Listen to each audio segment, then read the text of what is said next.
Bismillah, kayaknya udah terekam nih ya. Bismillahirrahmanirrahim. Assalamualaikum warahmatullahi wabarakatuh. Waalaikumsalam warahmatullahi wabarakatuh. Waalaikumsalam warahmatullahi. Alhamdulillah, syukurillah, salatu wassalamu ala rasulillah wa ala alihi wa sahbihi wa man walah. La hawla wa la quwwata illa billah. Rabbi israh li sadri wa yassir li amri wa hlul 'uqdatam min lisani yafqahu qawli. Amma ba', yang saya hormati semua yang hadir, mahasiswa, mahasiswi, ataupun ada yang hadir dalam kesempatan ini di luar mahasiswa. Salam takdim saya untuk semuanya. Terima kasih atas kesediaan waktunya untuk kita sama-sama belajar. Kita akan melanjutkan perkuliahan kita. Untuk saya, kalau nggak salah, pertemuan yang keempat ya, kalau nggak salah.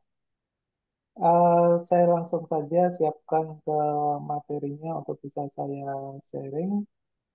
Uh, Oke,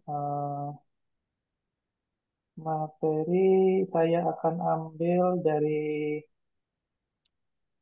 salah satu peneliti tentang ekonomi Islamic economic dari Pakistan.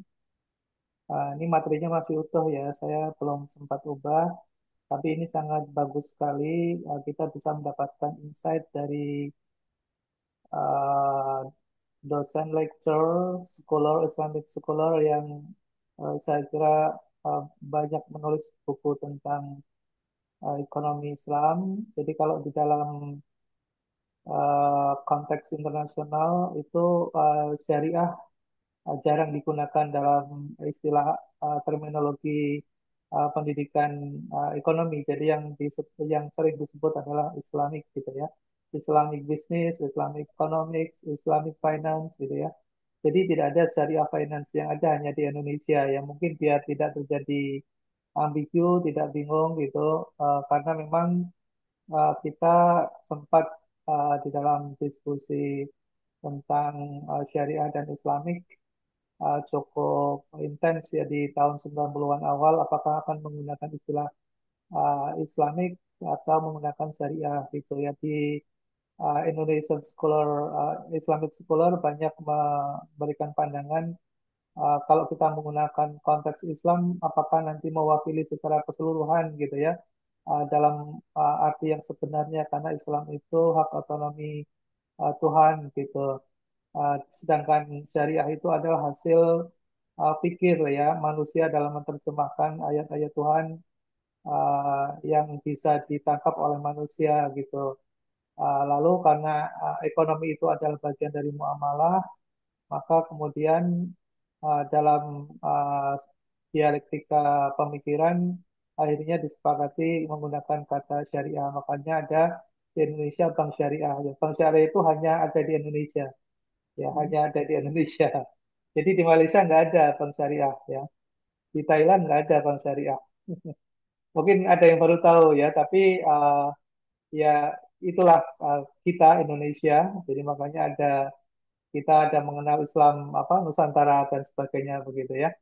Ya karena hasil pemikiran dan istihad uh, ya sebagian ulama-ulama kita gitu.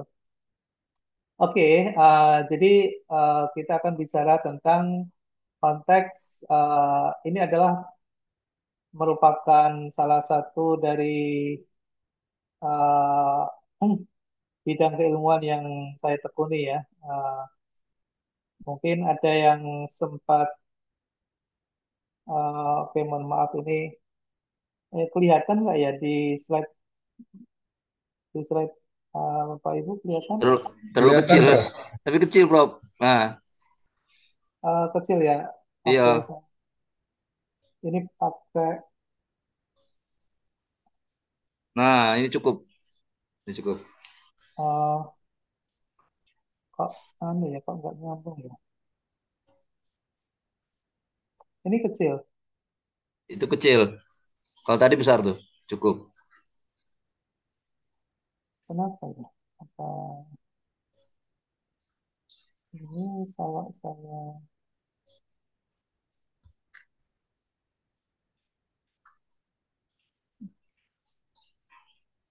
Eh, ini masih kerekam nggak ya? Apa Ini bagus, ini udah bagus. Nah, kecil lagi. kayaknya nggak stabil nih sinyal saya di sini. Oh, Tapi masih kebaca nggak ya? Masih kebaca. kebaca judulnya itu kebaca. Baca sih, Prof. Aduh. Oke lah. Mudah-mudahan tidak mengurangi esensi dan substansinya. Eh, jadi kecil. Ya udah gini apa-apalah masih bisa.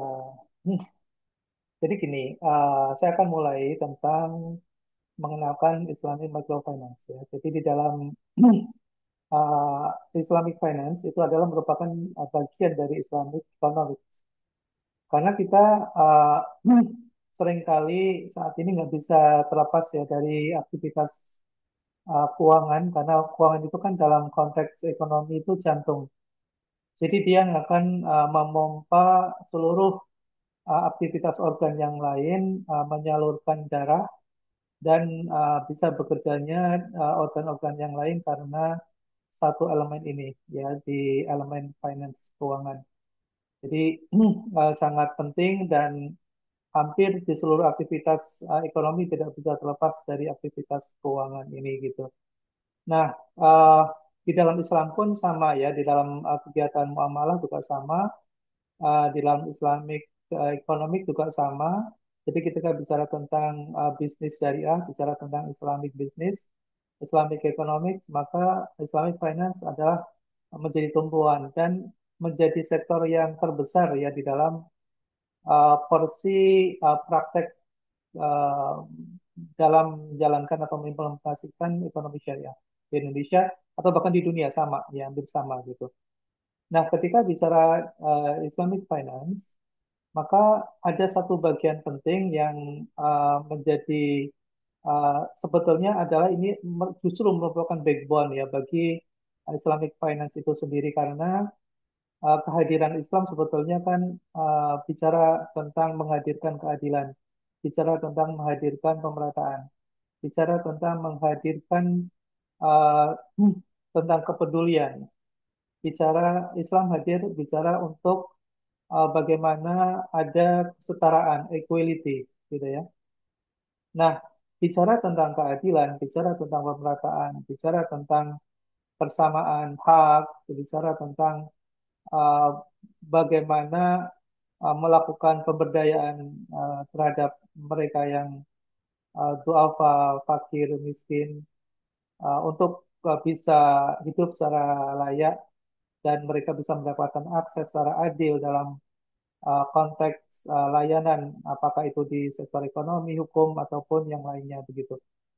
Nah, uh, di dalam ekonomi uh, kapitalis yang sering kita pelajari dan kita sudah mendalami bahkan ya di S1 dan S2, sekarang kita sudah masuki ke fase terakhir ya dalam strata pendidikan di S3.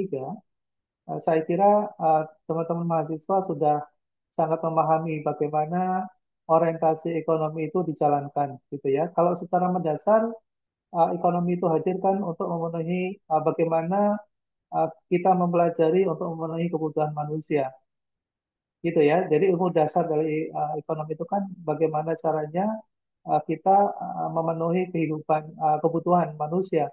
Nah, sedangkan kebutuhan manusia itu secara mendasar dipahami tidak ada batasnya gitu ya. Kasih satu gunung minta gunung emas yang kedua dan ketiga dan seterusnya tidak akan pernah puas gitu. Nah, sementara untuk memberikan memenuhi kebutuhan itu baik dalam bentuk goods maupun services kan sangat terbatas karena manusia melakukan produksi lalu kemudian untuk melayani kebutuhan manusia itu. Sedangkan produksi itu kapasitasnya terbatas karena sumber-sumber ekonomi ternyata hanya bisa dimanfaatkan oleh mereka yang punya pengetahuan. Jadi barangkali ketika misalnya saudara-saudara kita yang di Papua ya hidup dengan segala kemewahannya dengan cukup dipenuhi oleh alam yang mereka miliki gitu ya, dan tetap hidup dalam suasana keakraban dengan alam mereka, mereka tetap bahagia begitu ya. Lalu kemudian mereka terusik ya ketika tiba-tiba muncul tambang emas ya, muncul tambang mineral, lalu kemudian seluruh yang mereka anggap itu tidak memiliki potensi ekonomi bagi kita, tapi kemudian kita mengeksploitasinya dan kemudian semua kekayaan yang ada di atas dan di bawahnya hutan dihabisin, kemudian di bawahnya kemudian dikeruk habis sampai dalam. Mungkin bagi mereka, bagi masyarakat Papua, ya itu adalah suatu pengerusakan ya yang luar biasa gitu. Tapi bagi masyarakat Jakarta, masyarakat Eropa, Amerika, mereka bisa pesta pora ya. Ya karena menurut mereka semua yang mereka habisin itu akan bernilai ekonomi dan mereka memanfaatkan itu karena bisa diperjualbelikan menjadi suatu komoditas. Lalu kemudian mereka secara material hidup menjadi kaya raya ya. Nah, itulah konsep ekonomi yang dijalankan dalam konteks kapitalis gitu ya. Jadi melihat suatu sumber daya itu akan bernilai ekonomi kalau kemudian dikomersialisasi. Di situ ada permintaan, lalu kemudian di situ uh, ada uang, lalu kemudian uang bisa digunakan untuk membeli segalanya, gitu ya. Karena dasar kebahagiaan bagi masyarakat kapitalis adalah materialis. Jadi sesuatu yang bisa memenuhi kebutuhan manusia secara material, gitu. Nah, itulah yang kemudian juga mengilhami sektor-sektor di luar sektor produksi itu sendiri ya, karena sektor keuangan juga kemudian memfasilitasi itu, gitu ya, memfasilitasi itu dan kita sudah mempelajari di awal pertemuan kita tentang filosofi epistemologis tentang bagaimana manusia memenuhi kebutuhannya yang lalu kemudian menyebar sampai kita saat ini. Ya, nilai-nilai etika, nilai-nilai moral yang menjadi prinsip mendasar dalam ekonomi syariah, ekonomi Islam, lalu kemudian tidak pernah dipahami oleh manusia pada umumnya, bahkan oleh orang Islam sendiri yang mengaku dirinya Islam, konteks nilai-nilai ini terkadang kemudian hilang juga gitu ya. Jadi sholat tetap sholat gitu ya. Mungkin bayar zakat ya bayar juga, pergi haji juga gitu ya. Tapi kemudian beramai-ramai mengeksploitasi alam dengan segala rupanya, lalu kemudian kekayaan itu digunakan untuk mengeksploitasi orang lain lagi gitu ya. Jadi digunakan untuk mengeksploitasi yang lain gitu, manusia yang lain gitu.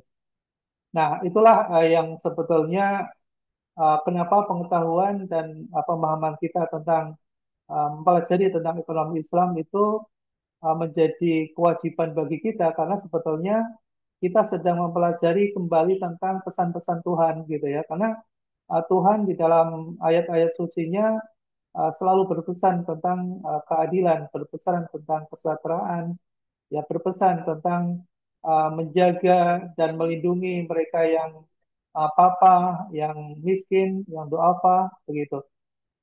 Nah, apa korelasinya, gitu ya? Apa korelasinya dengan Islamic finance? Apa korelasinya dengan Islamic finance? Itu ya.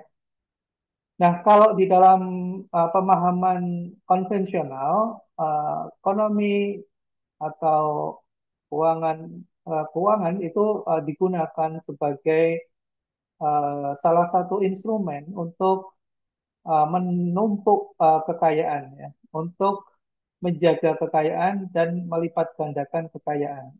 Itu dalam konteks kapitalis ya. Makanya kenapa di dalam global finance suatu aset itu bisa turun sampai 7 turunan ya. Bisa sampai beranak pinak ya. Contoh misalnya, contoh sederhana nih, mungkin bagi teman-teman yang rekan-rekan dosen mungkin yang aktif di bidang finance sangat memahami. Contoh misalnya aset real. Aset real dalam bentuk misalnya perusahaan, ya perusahaan yang bergerak di sektor real. memiliki aset, ya memiliki aset berupa tanah, bangunan, kendaraan dan seterusnya, itu yang kemudian kita sebut dengan fixed asset. Ada juga di dalamnya ada current asset, ya ada aset lancar yang berupa misalnya uang cash, dana yang kita simpan di bank dan yang lainnya begitu. Nah, itu adalah merupakan bentuk aset yang pertama, ya, bentuk aset yang pertama karena antara nilai buku dengan nilai realnya itu sama, ya, antara nilai buku dengan nilai realnya itu sama. Jadi ketika kita mencatat ada tanah senilai katakanlah 1 miliar, maka ada wujudnya, ya ada wujudnya, gitu ya, ada wujudnya. Itu adalah bentuk aset pertama, ya tingkat pertama, ya. Nah, lalu kemudian ini bisa punya anak nih. Ya bagi uh, para ekonom, apalagi di bidang ahli keuangan, ini tidak cukup, ya. Jadi orang kaya itu selalu ingin punya kekayaan yang semakin banyak, gitu ya, dengan dengan cara melakukan yang namanya komersialisasi dan monetasi namanya, ya. Nah, gimana caranya? Mereka punya aset satu nih tadi ya, yang punya aset tahap satu itu berupa tanah, itu real. Jadi dan bahkan diaudit ya, bahkan diaudit. Jadi untuk membuktikan bahwa asetnya itu real uh, dan wujud. Oke, itu perspektif yang pertama. Lalu kemudian dalam perspektif yang kedua, pemilik perusahaan ini yang memiliki aset ini kemudian membuat kertas, ya, mencatatkan kepemilikannya itu di bursa efek, ya. Lalu kemudian mengeluarkan surat yang namanya stock equity, yang namanya saham ekuitas, ya. Nah, saham ekuitas itu masih relevan, ya masih relevan dan inline dengan kepemilikan aset realnya itu masih sama nilainya, gitu. Nah, ini orang kaya tadi yang sudah punya aset katakanlah 100 miliar misalnya, yang kemudian dia mencatatkan asetnya itu di bursa efek, lalu kemudian muncul yang namanya saham, ya, namanya saham, lalu kemudian saham dijual ke bursa efek. Yang tadinya itu 100 miliar dengan menjual kepemilikan dan kemudian menambah saham yang diperjualbelikan tadi, asetnya yang tadinya 100 miliar bisa menjadi 200 miliar.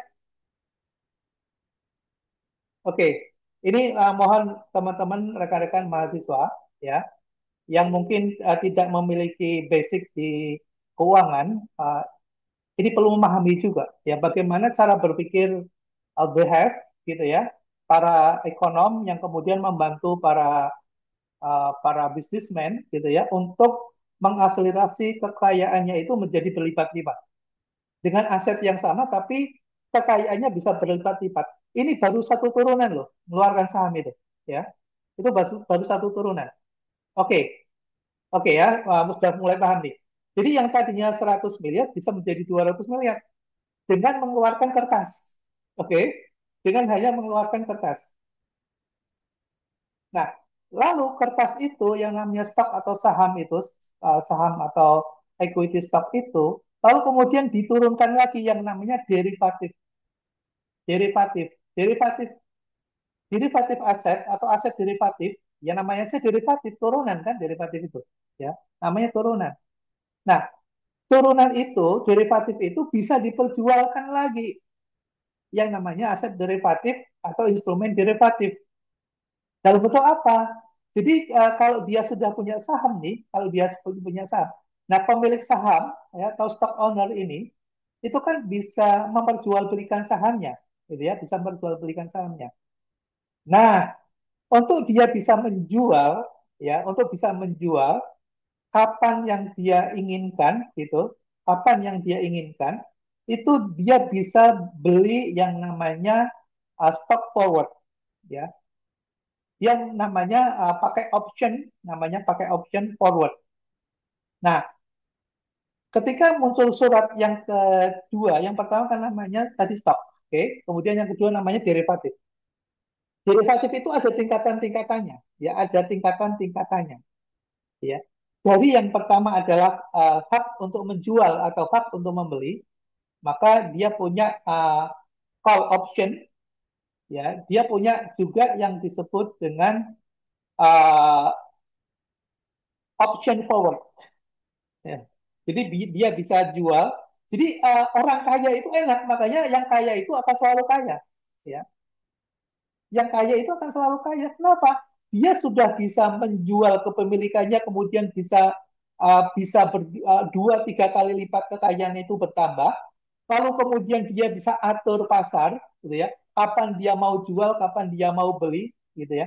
Nah, ketika dia punya hak, ya, punya hak untuk menjual dan punya hak untuk membeli berupa option tadi, option, ya, namanya call option atau forward option, misalnya.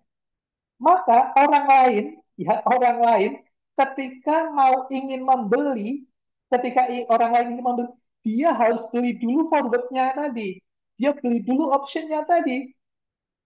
Lalu kemudian yang kaya tadi sudah kaya, asetnya udah berlipat-lipat, lalu kemudian bukti untuk membeli saja itu diperebutkan orang, coba bayangkan.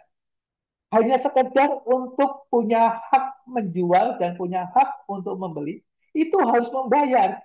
Coba, itu turunan yang ketiga. Ayo, bayangkan. Ini dalam dalam apa namanya sistem kapitalis. Ya. Nah, lalu kemudian mereka ini ya, mereka yang sudah punya apa derivatif, punya option, punya forward, gitu ya.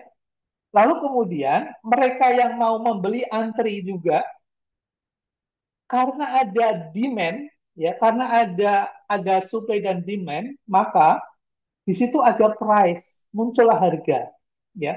Harga yang bukan harga sebenarnya. Kenapa?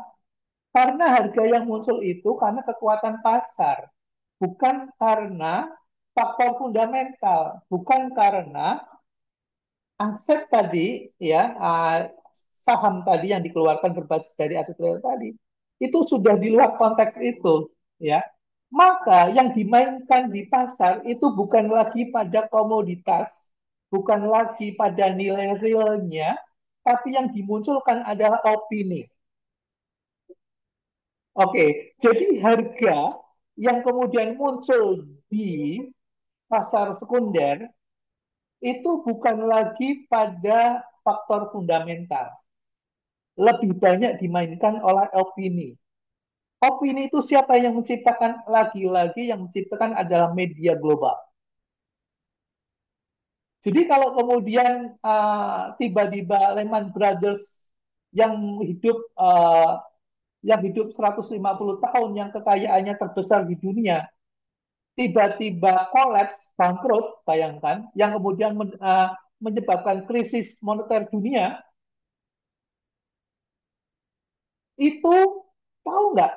3 bulan sebelum itu launching, ya launching Lehman Brothers bahwa kondisi perusahaannya itu aman, secure, orang pada berebutan, ya orang pada berebutan untuk apa? Antri membeli saham, bayangkan. Untuk membeli saham saja antri, bayangkan. Tiba-tiba 3 bulan setelah ada launching tentang apa namanya hasil report yang dianggap itu sangat bonafit, ya, oleh perusahaan akuntan publik level dunia, gitu, bangkrut, gitu. Coba, oke, okay. Oke, kita nggak akan cerita banyak ya. Kalau cerita, mungkin bisa aja kita pada satu kesempatan cerita tentang krisis 98, krisis 2008, krisis 2018. Ya, jadi aneh ya, setiap kali apa 10 tahunan itu muncul krisis, ya, muncul krisis. Kenapa bisa begitu? Karena itu siklus, ya, karena siklus dalam sistem keuangan yang dimana kita mengenal yang adanya trap. yang adanya balon uh, yang kita sebut dengan dulu sangat terkenal sekali ya, apa namanya, balon scheme, ya, balon scheme, yaitu skema balon, ya. Jadi kelihatannya membesar, membesar, membesar, tapi dalamnya kosong gitu, ya, dalamnya kosong. Jadi ketika ditusuk sekali, cus gitu, langsung gitu. Sebetulnya nggak ada apa-apanya. Nah, yang menjadi korban siapa? Yang menjadi korban itu ya mohon maaf, ya kita kita semua gitu. Bayangkan kita bekerja keras, ya, bekerja keras, mendapatkan hasil dari keringat kita itu, kita dapat penghasilan, kita dapat gaji, lalu gaji itu lalu kemudian kita simpan di bank, ya, kita simpan di bank, lalu kemudian banknya itu melakukan investasi, ya, simpan dananya di global finance institution, gitu kan? Lalu kemudian uh, yang kita menghasilkan itu harus berpeluh-peluh gitu ya, berkeringat.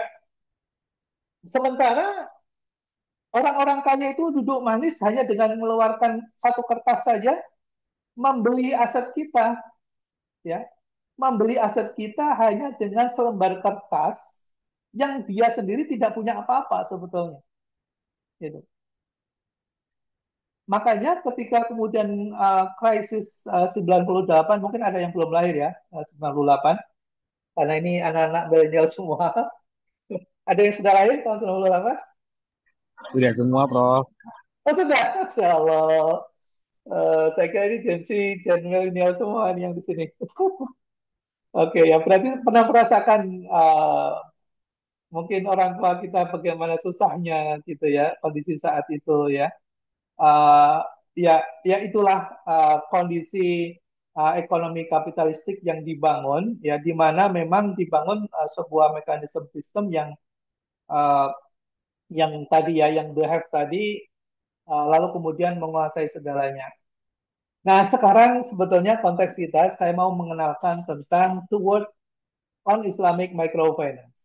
Ya, jadi uh, bagaimana keuangan Islam hadir, gitu ya, untuk memberikan layanan kepada masyarakat miskin berpenghasilan rendah, yang mana dalam konteks tadi kita bicara tentang global finance institution atau sistem itu tadi tidak hadir untuk melayani masyarakat miskin. Ya, kenapa? Karena masyarakat miskin dalam konteks ekonomi global, dalam konteks keuangan, ya, dalam konteks keuangan itu tidak menguntungkan, ya, tidak menguntungkan, bahkan mengabsorb kelebihan, ya, mengabsorb kelebihan. Jadi kelebihan dalam konteks ekonomi kapitalis itu adalah yang kemudian diwujudkan dalam bentuk CSR, ya, Corporate Social Responsibility. Ya, itu hasil dari suatu eksploitasi habis-habisan, lalu sisanya itu kemudian dibagi-bagikan begitu, ya, dibagi-bagikan. Padahal antara yang dia eksploitasi dengan yang dia bagikan nggak ada seberapanya gitu. Nah, orang miskin lalu kemudian dianggap itu sebagai residu, ya, sebagai sisa. Dan kemudian itulah yang dibagi-bagi kepada orang miskin itu dalam konteks ekonomi kapitalistik seperti itu. Maka kemudian orang miskin itu memang sedang jadi pelihara, ya. Untuk apa? Untuk menjaga legasi dan legalitas, ya. Agar orang-orang kaya itu terlihat bermurah hati, gitu ya, membantu orang miskin, gitu ya. Tapi sebetulnya yang hak-hak mereka yang diambil itu lebih jauh lebih besar berlipat-lipat, ya. Mudah-mudahan teman-teman mahasiswa paham apa yang saya sampaikan, ya. Memang ini agak jauh ya, saya nggak bisa lakukan secara detail gitu ya, tapi saya kira bisa kita pahami gitu.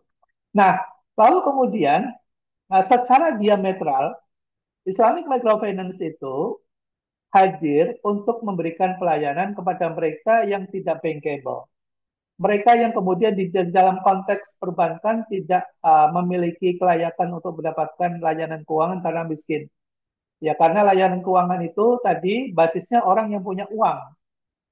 orang yang punya uang itu dia bisa simpan uangnya ya untuk menambah kekayaan mereka yang kaya tadi, yang behive tadi, gitu ya, untuk ditabung di situ, gitu ya. Lalu kemudian dijanjikan bunga, kasih kasih sedikit hiburan lah begitu ya, yang namanya interest gitu, yang namanya interest itu ya untuk menabung beramai-ramai di situ. Lalu hasil tabungan itu diakumulasi untuk membangun proyek besar, gitu ya. Nah, proyek-proyek besar itu yang punya siapa? Ya the head lagi, dia bukan orang miskin tuh yang punya. Orang miskin nggak akan pernah punya proyek-proyek besar, gitu ya.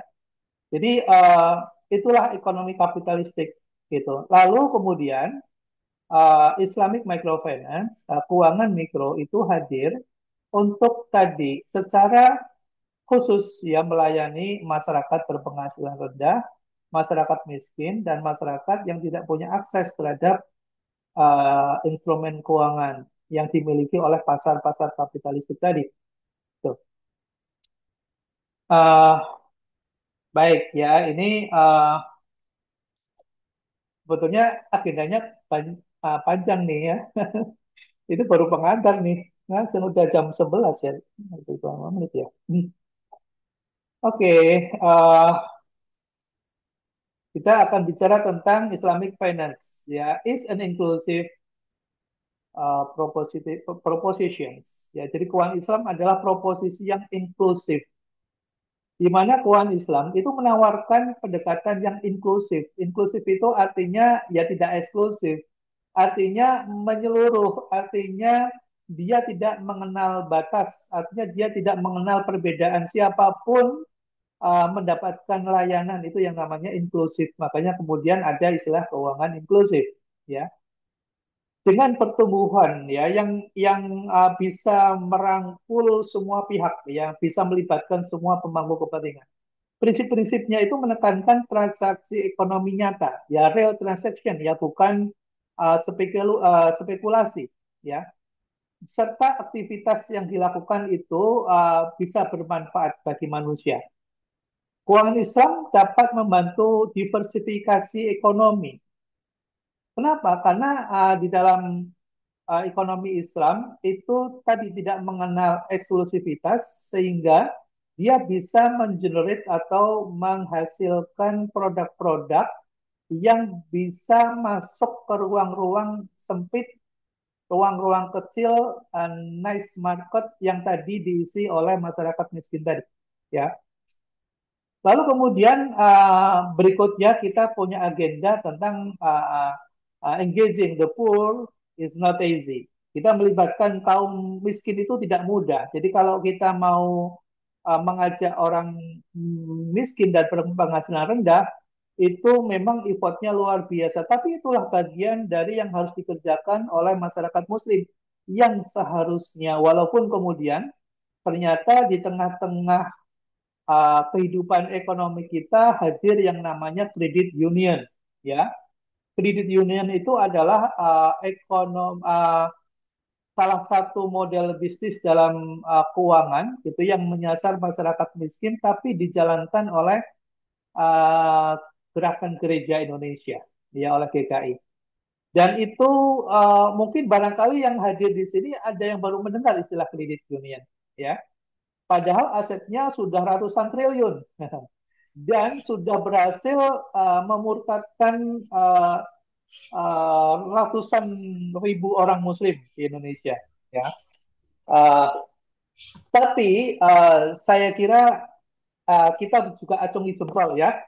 Kenapa? Karena mereka bisa membangun sebuah model bisnis yang luar biasa dan masuknya itu tidak di tengah-tengah pusat kekuasaan. Jadi hadirnya kredit union itu tidak hadir di Jakarta, hadir di Jakarta tapi kecil ya. Tidak hadir di Semarang, tidak hadir di Surabaya, tapi hadirnya di mana? Hadirnya di pinggiran ya, di Kalimantan, Iya. di Izin, Sulawesi pinggir. izin Prof, saya punya pengalaman tuh Credit Union, Prof. Ada yang punya Ah, pengalaman nih. iya, Boleh, saya pernah boleh, boleh. diajak anak buahnya Pak Thomas Suyitno. Saya Oke. pernah mau ngajar di dekat sana di daerah mana tuh Cipulir atau apa tuh kampusnya itu. Oh, Mengajak oh, ke Credit Union. Ada di daerah oh. Depok katanya. Mm-mm. karena sebetulnya saya gelarnya AK katanya membutuhkan itu. Tapi kamu harus Oh, bawa orang katanya. Ya ya, orang-orang Muslim yang perlu dibantu. Saya juga nggak ya. tahu kalau awalnya Credit Union tuh kok berbau agama gitu ya. Hmm, Dan hmm, lama saya lihat pengurusnya kok pakai marga depannya, pakai Thomas, pakai ya, Franciscus. Wah ini wah ya. kebaca langsung saya nggak jadi. Itu Ah, kira-kira itu pengalaman saya, Prof. Demikian. berarti Ya. ya Di saya Depok, di seperti daerah Depok. ya. Oke, jadi ada testimoni nih yang sudah pernah langsung Iya, diajak betul. ya. Ya. Iya, Dan luar biasanya orang-orang hebat kita itu masuk juga gitu ya di dalam credit union ini dan support ya sangat support ya karena tadi mereka itu apa namanya mengibarkan bendera pluralism kemudian juga bendera universalism gitu ya kemudian bicara tentang kesetaraan. Nah, semua itu kemudian sangat menarik ya bagi banyak pihak yang concern ya. Walaupun secara universal kita tetap atung jempol lah ya atau atung jempol lah ya keberhasilan dari teman-teman di gerakan gereja ini yang kemudian begitu sangat aktif, kemudian bisa mengajak orang-orang kita juga gitu ya untuk bersinergi dan berkolaborasi dan berhasil ya dan mereka berhasil. Jadi oke lah, saya nggak akan membicarakan tentang credit union ini. Kita tetap appreciate ya, tapi kita sendiri masih banyak hal yang perlu inovasi di dalam konteks Islamic microfinance ya karena masih tertinggal jauh ya dengan gerakan-gerakan yang dilakukan oleh kaum minoritas, tapi cukup eksis ya di dalam melakukan gerakan inklusivitas keuangan. Oke, kemudian berikutnya nanti kita akan bicara tentang industri yang potensial gitu ya dalam menghadapi situasi dan kondisi yang berkembang saat ini. Apakah Islamic Microfinance ini mampu hadir dan bisa menjadi salah satu jawaban terhadap tantangan-tantangan tentang eksklusivitas, tantangan tentang adanya gap, adanya gap trap, ya, adanya ada juga kaitannya dengan gap inklusi dan literasi kita yang makin melebar gitu. Jadi saya kira ini menjadi concern kita bersama dan kita bisa menjadi memberikan jawaban ya, memberikan jawaban kepada permasalahan yang muncul di tengah-tengah masyarakat masyarakat kita dengan pengetahuan dan keilmuan yang kita miliki. Oke, berikutnya adalah bicara tentang bagaimana Islamic Finance itu lebih dari sekedar kontrak ya. Sekedar apa yang kita tanda tangani dalam suatu perjanjian. Karena seringkali yang muncul ya di dalam konteks akademik bahkan gitu menerjemahkan perbedaan antara ekonomi syariah dengan ekonomi konvensional itu bedanya di mana sih? Bedanya di akad, selalu begitu ya. Bedanya hanya sekedar di akad gitu. Karena dengan akad itu kemudian semua menjadi beres gitu ya, semua menjadi aman, semua menjadi halal gitu. Lalu kemudian tidak sempat diliterasi bahwa ekonomi syariah itu memiliki makna, memiliki nilai, membawa suatu syiar, bicara tentang tadi ya, bicara tentang kesetaraan, bicara tentang keadilan, nilai-nilai filosofis yang kemudian dipesankan lewat ayat-ayat suci itu lalu berhenti hanya di sekedar akad saja. Jadi melegalkan uh, sesuatu yang tadinya haram menjadi halal hanya sekedar dengan akad, tapi dari sisi substansi nilainya menjadi hilang, ya menjadi tidak ada. Nah, ini yang menjadi tugas ya bagi kita terutama di kalangan akademisi yang ingin menggali kembali tentang prinsip-prinsip yang mendasar dari nilai-nilai yang diajarkan dalam agama kita. Jadi kalau kita lihat di dalam slide yang pertama itu ya bahwa prinsip-prinsip fundamental itu tidak hanya sekedar transaksi yang bebas riba saja, gitu ya. Kemudian tidak hanya sekedar menghindari aktivitas ekonomi yang melibatkan spekulasi. Yes, memang betul karena dari larangan yang muncul ya di dalam ayat suci itu adalah bebas riba. Lalu kemudian yang kedua adalah bicara tentang larangan sesuatu yang maisir, yang spekulatif. Lalu larangan atas produksi barang dan jasa yang bertentangan dengan nilai-nilai Islam, ya. Lalu kemudian apa yang kemudian dikatakan bahwa Islamic finance lebih dari sekedar kontrak adalah konsep yang didasarkan pada etika dan nilai-nilai. Gitu ya. Prinsip dan dasar nilai-nilai tadi apa? Prinsip yang kita lakukan dengan cara yang etis, ya, prinsip-prinsip untuk investasi yang dilakukan secara etis. Nah, ini perlu elaborasi ya. Nanti perlu elaborasi apa yang dimaksud dengan itu. Lalu kemudian menekan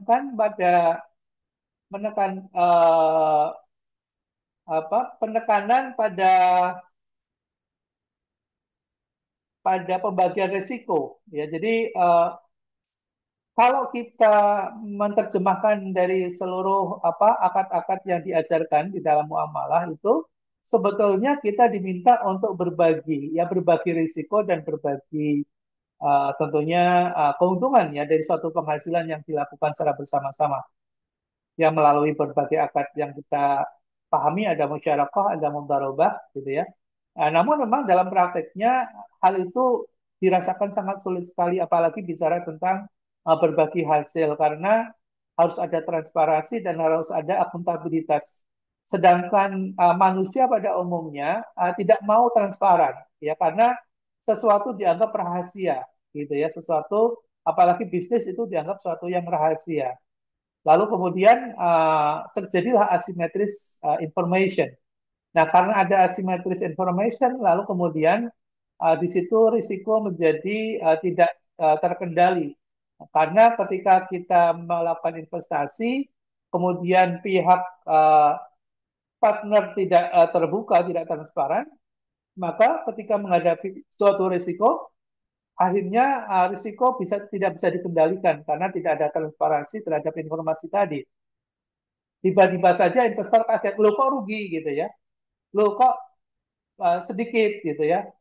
Nah, disitulah muncul karena transparansi dan akuntabilitas uh, secara secara common itu sulit ya diterapkan. Nah, ini menjadi tantangan. Persoalannya adalah apakah nilai-nilai amanah, nilai-nilai sidik, nilai-nilai fatonah, nilai-nilai yang diajarkan di dalam fas itu ya oleh Rasulullah itu, ya, sifat-sifat itu dari fatonah, amanah, sidik dan tablik itu bisa diterapkan dan bisa diimplementasikan atau tidak. Kalau itu tidak bisa dilakukan, maka ya jangan berharap juga bahwa Islam hadir akan memberikan solusi ya uh, pada ekonomi yang dijalankan oleh manusia. Lalu kemudian keuangan Islam juga menawarkan paradigma alternatif ya. Islamic finance offers an alternative paradigm. Apa yang kemudian ditawarkan? Yang pertama adalah transaksi berbasis aset ya dengan investasi pada aset nyata dan tahan lama.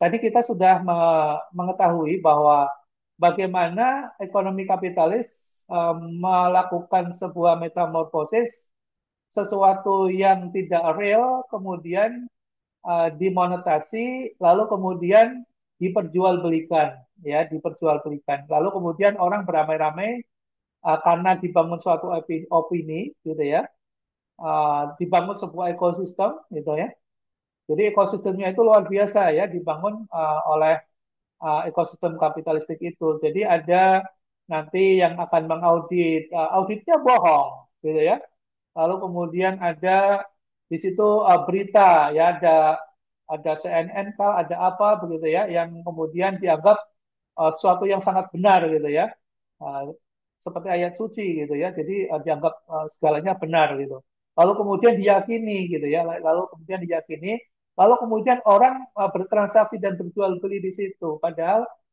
yang diperjualbelikan sesuatu yang tidak memiliki underlying aset. Tadi yang kita sebut dengan derivatif tadi, gitu ya. Nah, lalu kemudian ada stabilitas ya yang kita kaitkan gitu dengan ekonomi real dan produktif. Jadi kalau dalam Islam itu mengajarkan kalau investasi itu yang memberikan dampak produksi, yang memberikan dampak produksi. Nah, lagi-lagi kita sekarang ini terjebak ya di dalam suatu opini yang makanya kemudian harus dibongkar gitu ya. Jadi kita ditempatkan pada posisi konsumerisme ya, konsumerisme, menjadi manusia uh, yang berposisi sebagai konsumen ya. Jadi industri-industri yang kemudian menghasilkan secara produktif barang-barang yang menjadi kebutuhan dasar kita itu tereliminasi ya sedikit demi sedikit ya industri tekstil kita habis gitu ya kan. Kemudian industri dasar sepatu juga habis gitu ya, hengkang gitu. Lalu kemudian industri mineral kita gitu ya, kita hanya sebagai produsen mengeksploitasi dan mengeksplorasi bahan sumber daya alam saja. Ya, kita hasilkan emas, kita hasilkan bahan baku nikel, kita hasilkan gas, kita hasilkan banyak sekali, tapi yang kita jual bahan mentah, gitu ya. Lalu kemudian diproduksi di Singapura, diproduksi di Tiongkok, lalu kemudian dikembalikan lagi ke kita disuruh beli barang jadinya, gitu ya. Yang mendapatkan nilai tambah adalah mereka. Lalu kemudian dijadikan tekstil jadi pakaian, jadi sepatu. Kita produksi dan konsumsi setiap saat gitu. Tapi yang menghasilkan itu adalah orang lain dan mendapatkan nilai tambah adalah orang lain. Ya, jadi kita disuruh bekerja keras, ya, disuruh bekerja keras. Ya, kemudian hasil keringat kita untuk membeli produk-produk itu. Oke.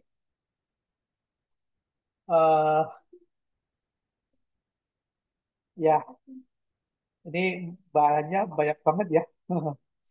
Eh, Jadi mohon maaf nih, saya lagi jaga anak yang sedang di rumah sakit, lagi di opnam.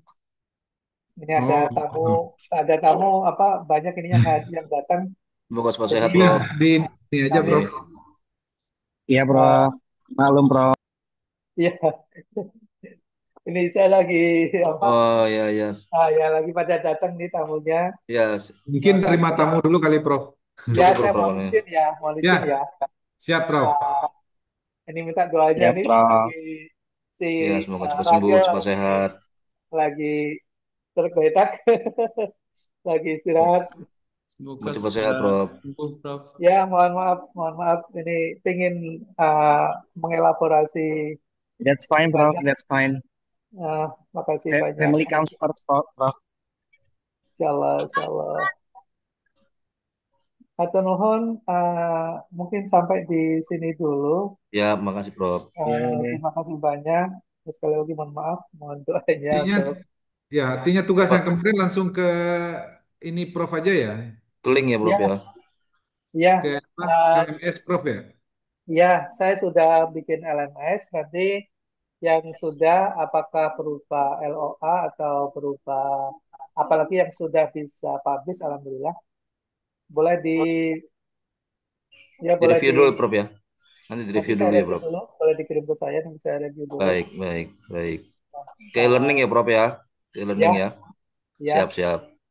masuk Semoga ke lepas sini. sembuh, Prof. Terima kasih Sehat-sehat. Mas Fauzan semuanya. Oke, Sembuh. Prof. Ya, Prof. Makasih, Prof. Terima Terima kasih. terima kasih. Kita boleh akhiri dengan doa Alhamdulillah. Qafalatul Majlis. Bismillahirrahmanirrahim. Subhanallah wa bihamdihi. Alhamdulillah, astagfirullah. Astagfirullah wa